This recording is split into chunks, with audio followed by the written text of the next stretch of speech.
किरण classes में आप सभी का आज फिर से स्वागत है। आज हम बात करेंगे क्लास 12 की। हमने जो क्लास 12 का जो लास्ट टॉपिक हुआ था वो निरक्ष रेखा के लिए हुआ था और वहां पे हमने फर्स्ट टॉपिक जो फर्स्ट चैप्टर था हमारा विद्युत क्षेत्र उसको कंप्लीट किया था। फिर हमने बताया था कि जो लास्ट क्लास में कि अगला जो चैप्टर चलेगा वो चलेगा गाउस नियम और उसके अनुप्रयोग। तो आज की जो हमारी क्लास होगी वो गाउस के नियम के लिए होगी कि चैप्टर नंबर 2 होगा गाउस नियम किसे कहते हैं।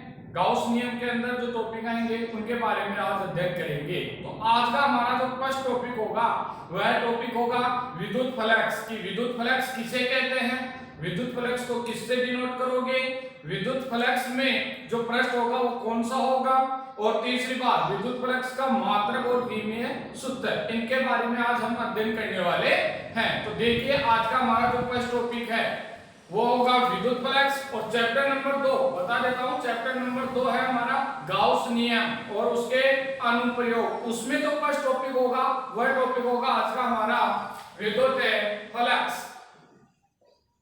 विद्युत फ्लक्स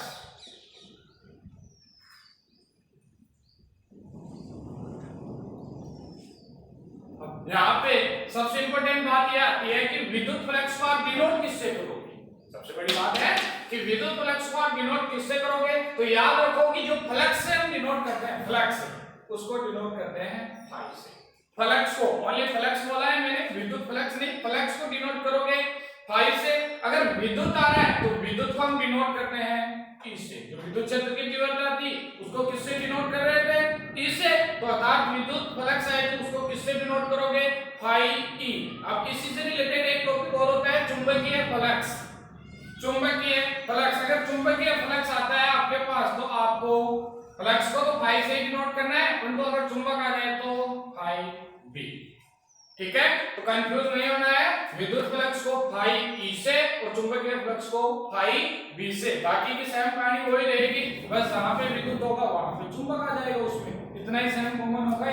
तो यहाँ पे विद्युत फ्लक्स को आप किससे डिनोट कर रहे हो, फाई ई से। तो देखिए विद्युत फ्लक्स से किसे कहते हैं, तो विद्युत फ्लक्स होता है किसी विद्युत क्षेत्र में स्थित, किसी विद्युत क्षेत्र में स्थित बंद पृष्ठ या पृष्ठ से अविलंबित गुजरने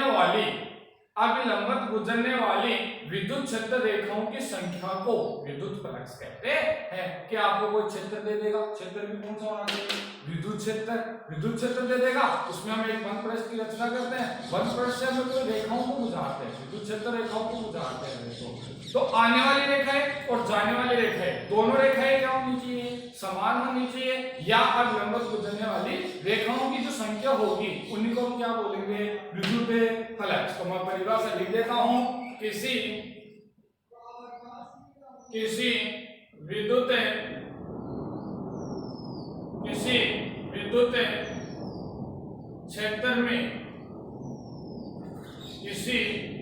क्षेत्र में स्थित बंद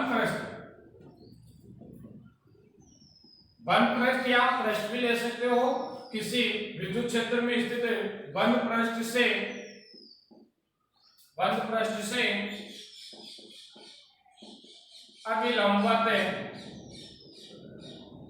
अविलंबित गुजरने वाली विद्युत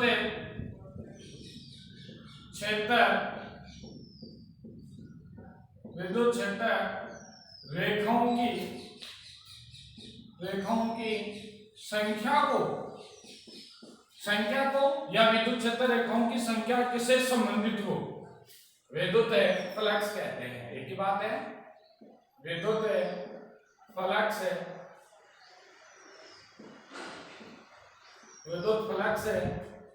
कहते हैं।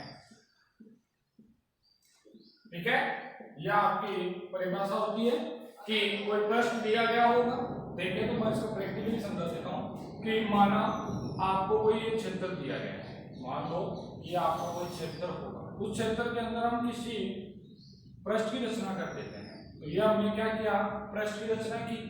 इस पृष्ठ से गुजरने वाली रेखाएं अविलंबित है, अविलंबित गुजरने वाली रेखाओं को इसे डिनोट कर देता हूं और ये टोटल क्षेत्र भी इसको डिनोट कर देना, सदिश क्षेत्र होगा A। इसी को क्या बोलोगे आप? विद्युत फ्लक्स। इसी को क्या बोलोगे आप? विद्युत फ्लक्स। अर्थात यहाँ पे जो आपका फ्लक्स होगा फाई ई वो होगा ई ए। क्या होगा? ई ए। अब मैं बोलूं यदि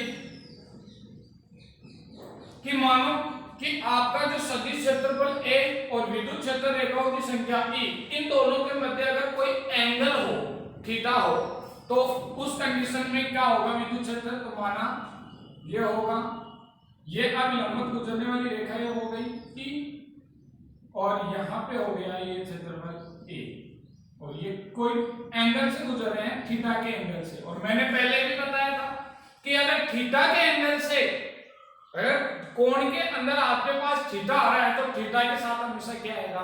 कोस। तो यहाँ पे आपके पास फाई ई बराबर क्या हो जाएगा? ई डॉट ए, या डॉट नहीं लगाते हो तो ई ए कोस थीटा, ये कोस थीटा, क्योंकि थीटा के साथ क्या आएगा? कोस। अगर कोस को हटाना है तो फाई ई बराबर ई डॉट ए। ये आपका हो गया विद्युत फ्लक्स।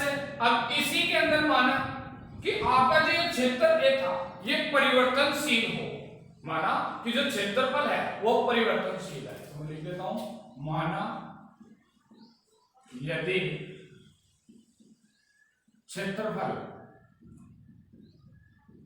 परिवर्तनशील हो तो, अब अगर परिवर्तनशील है तो हम एक छोटे से पार्ट को ले लेते हैं, क्षेत्र के कोई छोटे से पार्ट को लेते हैं, छोटे से पार्ट को लेकर उसको पूर्ण रूप से क्या कर देते हैं? समाकलन। तो क्या आ जाएगा? संपूर्ण का विद्युत फ्लक्स। तो क्या होगा? छोटे से की बात करता हूं डी फाई ई, ये मैंने क्या कर दिया? समाकलन।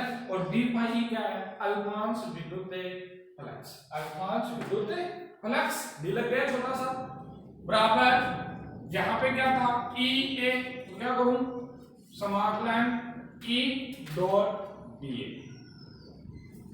ई डॉट बी ए। बी ए भी क्या है? एक छोटा सा क्षेत्रफल हो गया और एक ई क्या है? अब लंबवत गुजरने वाली विद्युत क्षेत्र रेखा है, तो ये हो गया आपका phi E. D phi E का समाकलन क्या होगा? फाई ई, तो समाकलन ई डॉट बी ए। ये क्या आ गया आपके पास है? यदि आपका क्षेत्रफल परिवर्तनशील हो तो उसमें उपस्थित या उसमें विद्युत फ्लक्स फाई ई कितना होगा? समाकलन ई डॉट बी। कंप्लीट हुआ। या आपका विद्युत फ्लक्स कंप्लीट होता है, विद्युत फ्लक्स की परिभाषा कंप्लीट होती है, विद्युत फ्लक्स लंबवत गुजरने वाली रेखाओं से संबंधित होता है, विद्युत फ्लक्स फाई बराबर ई डॉट ई ए होता है साधारण। तो यदि ई और ए के मध्य अगर थीटा का एंगल दिया गया हो तो थीटा के साथ क्या आता है? कोस थीटा आता है। तो क्या हो गया? कोस। अगर यदि माना कि आपका जो क्षेत्रफल है वो परिवर्तनशील है, तो जैसे ही ये परिवर्तनशील होगा तो परिवर्तनशील के लिए क्या करोगे? एक अल्पांश का ले लो, अल्पांश का लेने के बाद उसका क्या कर दो? समाकलन। तो डी फाई ई अल्पांश ले लिया, अल्पांश ले लिया, समाकलन कर दिया, डी फाई ई का समाकलन क्या होगा? फाई। ठीक है, आप नोट कीजिए। उसके बाद में हम बात करते हैं इसके मात्रक विमेय सूत्र। तो नोट कीजिए,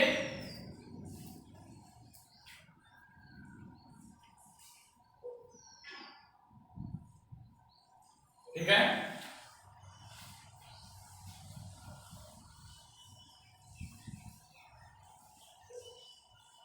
देखिए अब इसका मात्रक, मात्रक क्या होगा? फाई ई का जो सूत्र होता है वो क्या होता है? E dot A, E dot A. अब देखिए ई क्या होता है? विद्युत क्षेत्र की तीव्रता, और विद्युत क्षेत्र की तीव्रता क्या होती है? ई बराबर, बताइए, एफ अपॉन क्यू। एफ बराबर क्यू आया था फर्स्ट चैप्टर नंबर फर्स्ट में, ये टॉपिक था विद्युत क्षेत्र की तीव्रता। वहां पे हमने एफ बराबर क्यू ही किया था, वहां से ई बराबर एफ अपॉन क्यू किया था। तो ई का मान कितना है हमारे पास? F upon Q. ये मान यहाँ अटेम्प्ट करता हूं मैं, तो फाई ई बराबर एफ अपॉन क्यू ए। अब एफ क्या है? बल। बल का मात्रक क्या होता है? न्यूटन। आवेश का मात्रक क्या होता है? कूलॉम। ए क्षेत्रफल है, क्षेत्रफल का मात्रक क्या होगा, लंबाई इंटू चौड़ाई, तो लंबाई भी मीटर में, चौड़ाई भी मीटर में, तो क्या हो जाएगा मीटर स्क्वायर। ये क्या आया, विद्युत फ्लक्स का मात्रक, विद्युत फ्लक्स का मात्रक। अब आगे बात करता हूं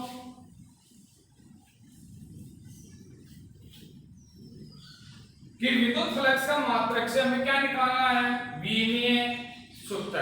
तो मैंने पहले भी बताया था कि जिसको मात्रक आता है उसको विमीय सूत्र भी आएगा। तो देखिए विमीय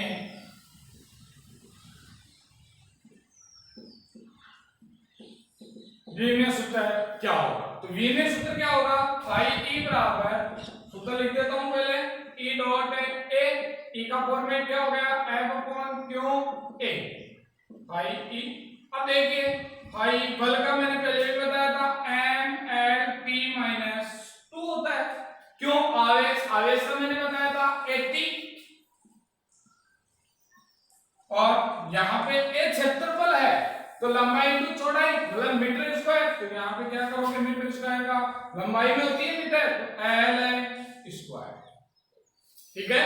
तो कितना हो गया, फाई ई बराबर एम एल की पावर 3, एक और 2, 3 हो गई, पी ऊपर जाएगा माइनस में होगा, पी की पावर -3 और ए की पावर माइनस का 1।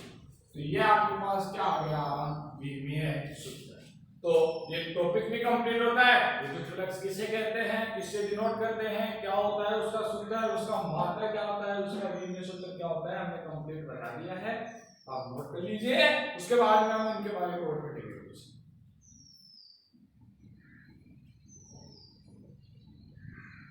ठीक है, चलता हूं, देखो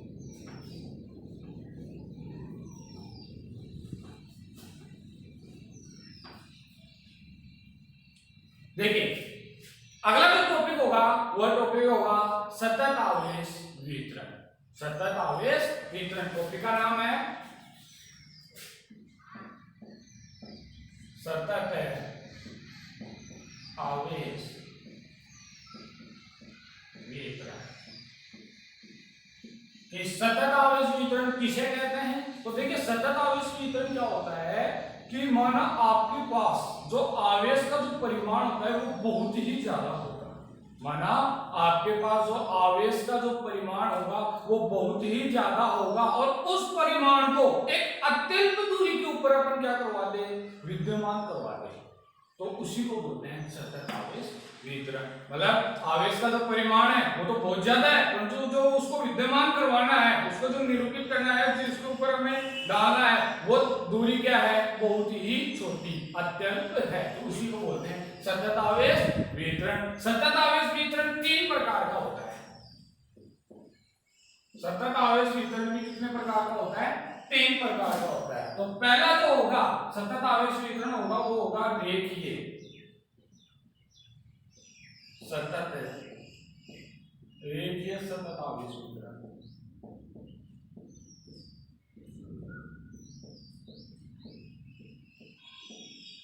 पहला आवेश वितरण कौन सा होता है, रेखीय, जो रेखा के ऊपर विद्यमान हो।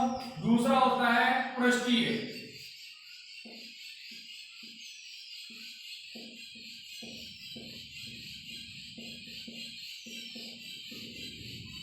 पृष्ठीय सतत आवेश वितरण। और जो तीसरा होगा वो तो आप समझ ही होंगे, एक रेखा पे आ गया, एक पृष्ठ पे आ गया, तो तीसरा कौन से आएगा, आयतन। तो आयतन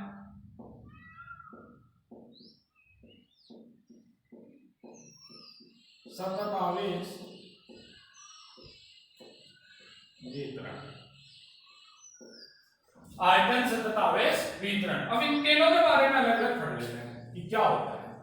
तो पहला जो हमारा था रेखीय सतत आवेश वितरण, तो इसकी परिभाषा क्या लिखोगे, मैंने पहले भी बताया कि सतत आवेश वितरण में जो आवेश होगा वो बहुत ज्यादा होगा, और जो दूरी होगी वो क्या होगी, अत्यल्प होगी। तो माना कि रेखीय सतत आवेश वितरण है वो एक रेखा के रूप में होता है, कि मानो कि ये आपकी रेखा है, इसकी लंबाई, टोटल की लंबाई L है, और इस पे जो आवेश वितरण होगा वो कितना होगा, क्यों, ये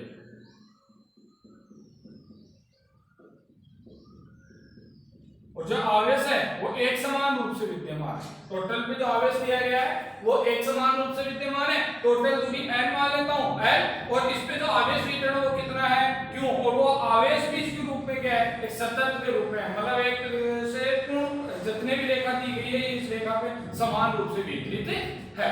तो अब मैं बात करता हूं कि रेखीय सतत आवेश वितरण को आप किससे डिनोट करोगे। तो याद रखो रेखीय सतत आवेश वितरण को आप लैम्बडा से डिनोट करते हैं। याद रखना रेखीय सतत आवेश वितरण को किससे डिनोट करते हैं, लैम्बडा से डिनोट करते हैं। अब यहाँ पे जो लैम्बडा का मान होगा वो कितना होगा, तो मैं एक छोटे से अचल पे की बात करता हूँ कि माना ये लो, इस छोटे से पार्ट की बात कर लिया तो इसकी लंबाई कितनी होगी dl, और इस पे जो आवेश होगा वो कितना होगा d। क्यों, तो यहाँ पे जो रेखीय सतत आवेश वितरण होगा वो कितना होगा, लैम्बडा बराबर dq आवेश वितरण है dl लंबाई पर।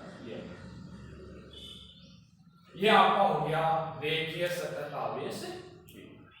जो रेखा के रूप में विद्यमान हो उसी को बोलते हैं रेखीय सतत आवेश वितरण। अगर वैसे याद नहीं रहे तो याद रखना रेखा मतलब एक लंबाई, पृष्ठ मतलब दो लंबाई, और आयतन मतलब तीन लंबाई, अर्थात लंबाई इंटू चौड़ाई, और लंबाई चौड़ाई और ऊंचाई तीनों आ जाएंगे, तो उसी को बोलते हैं।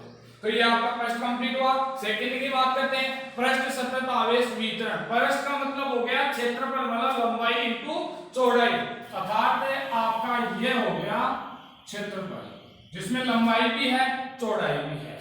ठीक है, मतलब दो होना चाहिए, लंबाई हो चौड़ाई हो, या ऊंचाई हो लंबाई हो, या चौड़ाई हो या ऊंचाई हो, कोई भी दो होनी चाहिए, लंबाई इंटू चौड़ाई। ये हो गया आपका पृष्ठ।